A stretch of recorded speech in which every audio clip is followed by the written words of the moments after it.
हे दोस्तों, welcome back to my channel. आज की मूवी का नाम है वाइल्ड ऑर्चिड, जो 1982 में रिलीज हुई थी।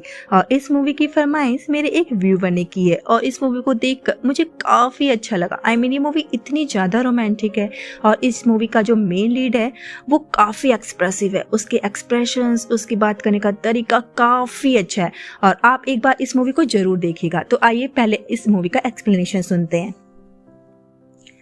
एमिली, जो एक लॉ फर्म में इंटरव्यू के लिए न्यूयॉर्क जा रही है, वहां उसे जॉब पर रख लिया गया है। वो लगभग सभी लैंग्वेजेस को समझ और ट्रांसलेट कर सकती है। फिर वो उस फर्म की टॉप एग्जीक्यूटिव क्लॉडिया से मिलती है और वो एक होटल को खरीदने के लिए रियो पहुंच जाते हैं। रियो पहुंचकर क्लॉडिया को पता चलता है कि उसे होटल के ओनर से मिलने के लिए ब्यूनो एयर्स जाना पड़ेगा, क्योंकि वो अपनी नीस की शादी अटेंड करने वहीं गया है। क्लॉडिया एमिली को रियो में ही रुकने को कहती है, क्योंकि क्लॉडिया को एक डेट पर जाना था, लेकिन वो नहीं जा पाएगी। इसलिए वो एमिली को उसकी जगह डेट पर जाने को कहती है और एक खास ड्रेस पहनने को कहती है और ढंग से तैयार होने को कहकर चली जाती है। एमिली उस खंडर होटल को देखने जाती है जिस होटल की डील करने वो रियो आए हैं, और वहाँ वो एक कपल को उनके प्राइवेट पल को एंजॉय करते हुए देखती है और घबरा कर वहाँ से भाग जाती है और अपने होटल पहुंच जाती है, जहां उसे एक आदमी देख रहा है। फिर वो तैयार होकर नीचे आती है और माशाल्लाह एमिली काफी खूबसूरत लग रही है। तभी पीछे से वही आदमी आता है और कहता है कि काफी अच्छा इम्प्रूवमेंट है। इस आदमी का नाम जेम्स है। एमिली पूछती है, तुमने मुझे देख लिया था? वो लेट होने के लिए माफी मांगती है और अपना नाम बताती है। जेम्स के बॉडीगार्ड भी उनके साथ होते हैं। एमिली पूछती है कि ये हमेशा तुम्हारे साथ होते हैं? जेम्स कहता है, हाँ, ऑलमोस्ट। दरअसल जेम्स का एक बार किडनैप हो चुका है और वो नहीं चाहता कि वैसा वो दोबारा एक्सपीरियंस करे। वो एक्सपीरियंस काफी बुरा था।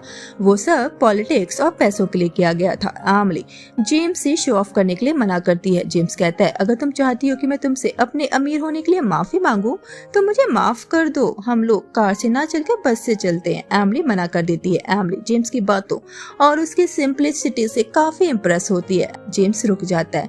एमिली पूछती है, क्या बात है? जेम्स कहता है कि मैं बस तुम्हें वॉक करते हुए देख रहा हूँ। एमिली वहाँ एक खूबसूरत पैरट को देखती है और पीछे मुड़ के देखती है तो जेम्स अंदर रेस्टोरेंट में चला गया है। एमिली भी अंदर आती है और जेम्स एमिली से कहता है कि एक दिन तुम अपने ग्रैंड चिल्ड्रन को बताओगी कि रियो में एक बॉडीगार्ड वाले आदमी के साथ किसी और की ड्रेस पहनकर डेट पर आई थी। इस पर एमिली पूछती है, तुम्हें कैसे पता ये मेरी ड्रेस नहीं है? इस पर जेम्स बताता है क्योंकि उसी ने ये ड्रेस क्लॉडिया के लिए खरीदी थी। और एमिली पूछती है, तुम्हें कैसे पता कि फ्यूचर में मेरे ग्रैंड चिल्ड्रन होंगे?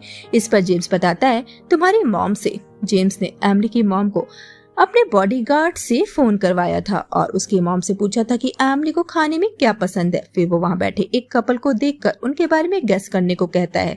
एमिली गैस करती है कि वो कपल बहुत सैड है और इस तरह से वो कई सारे गैस करती है। लास्ट में जेम्स पूछता है कि शादी के बाद उस कपल ने रूम में क्या क्या किया। इस पर एमिली कहती है कि वो अब कुछ गैस नहीं करना चाहती। जेम्स खुद से जाकर उस कपल से बात करने और उनसे ये सब पूछने को खड़ा होता है।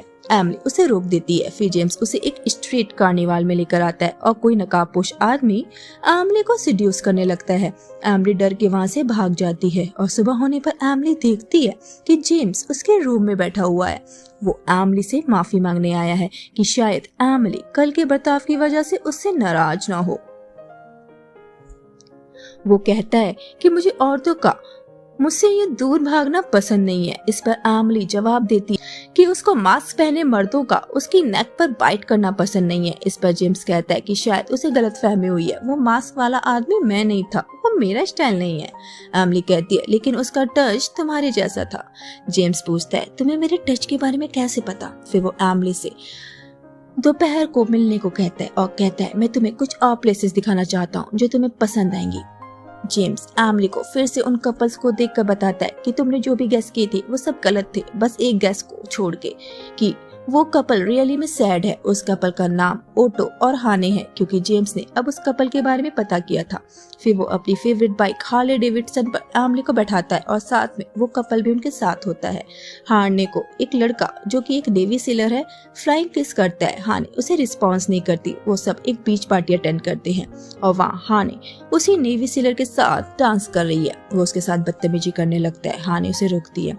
जेम्स एमिली को एक सेलर के सॉक्स पर गन दिखाता है और कहता है कि अगर वो कुछ भी करे तो उसके ऊपर ये पानी डाल देना। जेम्स हाने को बचाने जाता है और उस सेलर को काफी पीटता है। तभी वहाँ बैठे एक आदमी की नजर हाने के गले पर पड़ती है। वो हाने के गले से उसके नेकलेस को खींचने लगता है और हाने की ड्रेस फट जाती है।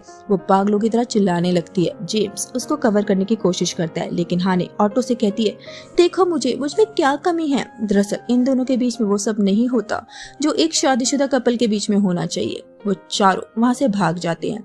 ऑटो हाने से काफी नाराज है क्योंकि वो खुद को नहीं ढक रही।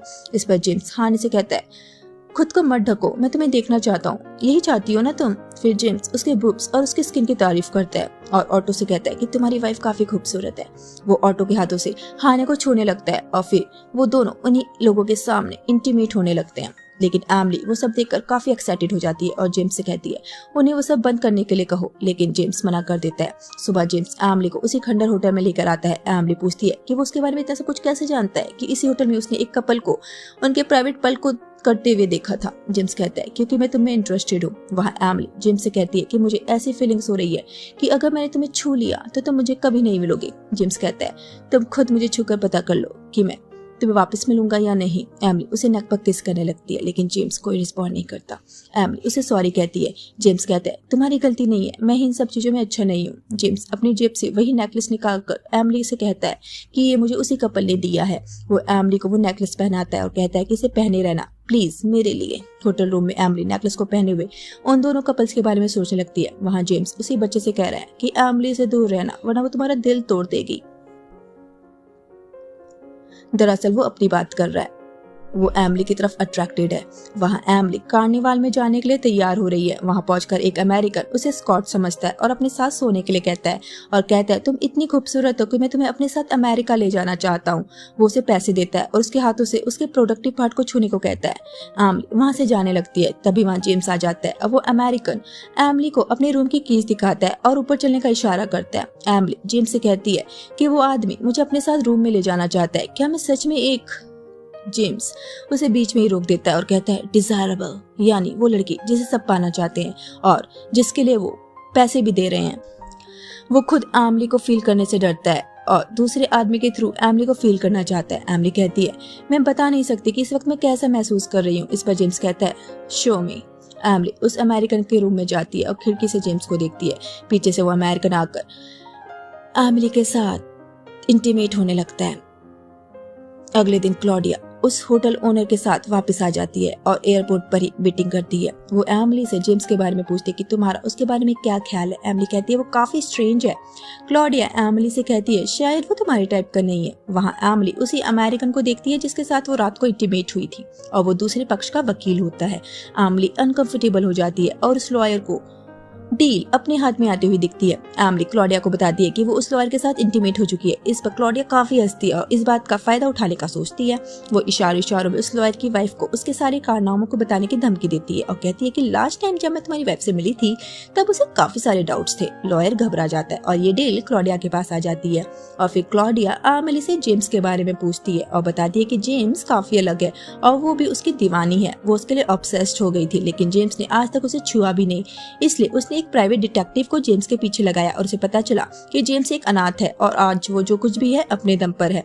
और वो एमिली से जेम्स को इसलिए मिलवाना चाहती थी ताकि उसे पता चल सके कि जेम्स एमिली के साथ भी वैसा ही बिहेव करता है जैसा उसने क्लॉडिया के साथ किया। क्लॉडिया बताती है कि वो जेम्स के लिए काफी ऑब्सेस्ड है और एक दिन होटल की बेड बनकर उसके रूम में पहुंच गई थी और जेम्स ने उसे ना पहचाने का नाटक किया था। और अगले दिन जेम्स ने उसे एक नोट के साथ ब्यूटीफुल ड्रेस भेजी थी और इस नोट में लिखा था कि अगर तुम्हें तैयार होने का इतना ही शौक है तो अच्छे से क्यों नहीं होती। एमिली कहती है कि उसे जेम्स में कोई इंटरेस्ट नहीं है। क्लॉडिया बताती है कि वो वही ड्रेस थी जो तुम पहली बार उसके सामने पहनकर गई थी। वो एमिली से पूछती है कि क्या तुम दोनों के बीच कुछ हुआ। एमिली कहती है नहीं। फिर वो एमिली को अपनी तरह तैयार होकर कार्निवाल चलने को कहती है। बाहर आकर क्लॉडिया को पता चलता है कि जिस होटल की डील उन्होंने क्लोज की थी उस होटल को किसी ने कैश पैसे देकर खरीद लिया है और वो जानती है कि वो कौन है। एमिली जेम्स से पूछती है कि क्या तुमने वो पुराना होटल खरीदा है। जेम्स कहता है हाँ। यही मेरा काम है। इस बात पर क्लॉडिया उससे नाराज हो जाती है। वहाँ चाइनीज उस होटल को खरीदने क्लॉडिया के पास आते हैं। वो चाइनीज के सामने ऐसे शो करती है कि डील अभी भी उनके पास है और पेपर्स पर साइन कर देती है और फिर सब डांस करके एंजॉय करते हैं। और क्लॉडिया गुस्से में अपने कपड़े उतारकर जेम्स को भला बुरा कहने लगती है और फिर दोनों डांस करते हैं। वहाँ जेम्स आ जाता है। एमिली जेम्स से फिर वही सवाल करती है कि उसने उनकी डील क्यों बर्बाद कर दी, लेकिन जेम्स कुछ नहीं कहता।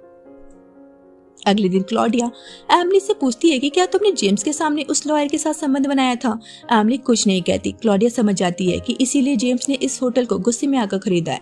फिर क्लॉडिया एक लैटिनो लड़के को अपने रूम की कीज देती है और वो लैटिनो लड़का उसके रूम में आता है। क्लॉडिया एमिली से अपनी बातों को ट्रांसलेट करने को कहती है और कहती है कि इस लड़के से कहो कि अपनी पैंट उतारे। और फिर वो कहती है कि इस लड़के को बताओ कि क्या इसे पता है कि औरतों को एक नेकेड लड़के को देखकर कितना प्लेजर मिलता है। फिर वो लड़का क्लॉडिया के पास आकर एमिली से लैटिन लैंग्वेज में पूछता है कि क्या मैं क्लॉडिया को अलग रूम में ले जाऊं, लेकिन क्लॉडिया मना कर देती है। और फिर वो दोनों एमिली के सामने ही इंटीमेट होने लगते हैं और वो लड़का एमिली को भी टच करने लगता है। तभी वहाँ जेम्स आ जाता है और उस लड़की को बालों से पकड़कर वहाँ से भगा देता है। एमिली जेम्स पर चिल्लाती है, पूछती है तुम क्या चाहती हो, तुम ही ने मुझे उस लॉयर के साथ इंटीमेट होने के लिए कहा। इस पर जेम्स कहता है मैंने ऐसा कुछ नहीं कहा था, ये सब तुम चाहती थी, तुम बाकी सभी की तरह गिल्टी हो। एमिली पूछती है बाकी कौन। एमिली कहती है तुम कभी किसी के साथ रिश्ता नहीं बना पाओगे। वो रोने लगती है और जेम्स को हम बाइक पर देखते हैं और एमिली को जेम्स उसी पुराने होटल की डील के पेपर्स भेजता है और उन्हें वो होटल की डील वापस कर देता है। एमिली उसी होटल में आती है जहाँ उसे वही बच्चा मिलता है। वो उसे जेम्स के पास ले जाता है। एमिली जेम्स को समझाना चाहती है कि वो उसे प्यार करती है, लेकिन जेम्स रिस्पॉन्ड नहीं करता। वो एमिली से कहता है कि जब वो 16 साल का था तब उसने पहला घर खरीदा था और उसके बाद उसने 2 और घर खरीदे और वो पैसे कमाता चला गया और इन पैसों से उसकी तरफ लड़कियां अट्रैक्ट होने लगी, लेकिन वो हकलाता था और मुश्किल से बात कर पाता था, इसलिए उसने खेल खेलना शुरू कर दिया। चीजों को इंटरेस्टिंग बनाने के लिए वो ज्यादा बात नहीं करता था ताकि उसकी कमजोरी के बारे में लड़कियों को पता ना चल सके और ये खेल उसकी लाइफ का हिस्सा बन गए और वो इसे चाहकर भी नहीं छोड़ सकता। इस पर एमिली कहती है कि अगर तुम मुझसे प्यार करते हो तो मुझे अपनी बाहों में भर लो, लेकिन जेम्स बात बदलने की कोशिश करता है और कहता है कि हम रेस्टोरेंट चलकर एंजॉय कर सकते हैं। एमिली कहती है मेरे पास आओ और मुझे टच करो। जेम्स एमिली से उसको डिसअपॉइंट करने के लिए सॉरी कहता है, लेकिन एमिली उसे बार बार खुद को टच करने को कहती है। लेकिन जेम्स उसकी ड्रेस को ठीक करने लगता है और कहता है कि उसे डर है कि कहीं वो उससे दूर ना चली जाए। इस पर एमिली काफी नाराज हो जाती है और जाने लगती है। जेम्स पीछे से एमिली को पकड़कर उसे प्यार करने लगता है और वो दोनों एक दूसरे की बाहों में खो जाते हैं।